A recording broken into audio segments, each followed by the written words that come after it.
For more than a dozen years, EMM workers have been living in the Himalayas, looking for ways to share the good news with some of the world's least reached peoples. One day, Tim, an EMM worker, offered to pray for an employee who was suffering from a bad headache. After his prayer, everyone noticed an immediate change. The employee stopped squinting her eyes and rubbing her temples.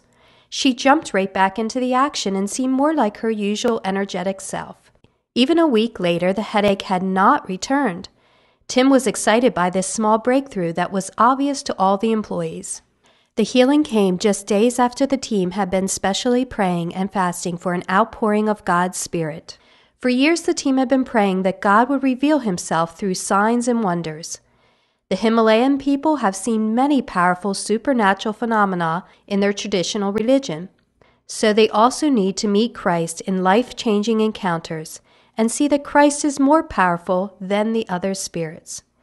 The team was also encouraged by a surprising report from a believer named Sarah. One day at the market, Sarah stopped to chat with a monk. The monk told her he was prostrating himself to the Creator God, and he used a very unusual name for God. The mountain people worship thousands of gods and goddesses, but the monk used a name that Christians have adopted for the God who revealed himself in Jesus. That caught Sarah's attention. When she told the monk that she had chronic pain, he invited her to visit his group. He said they pray for people in the name of the Creator God. Then he handed her his identification card, and she was even more surprised to see that his card included the sign of a cross, entirely unheard of in this region.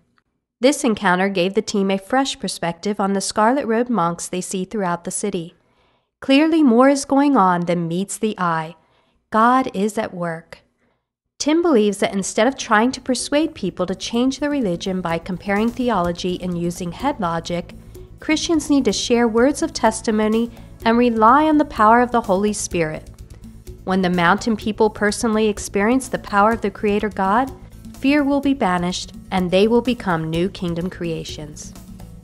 Building relationships with people in the Himalayas is one more way that Eastern Mennonite Missions is going where the church is not yet.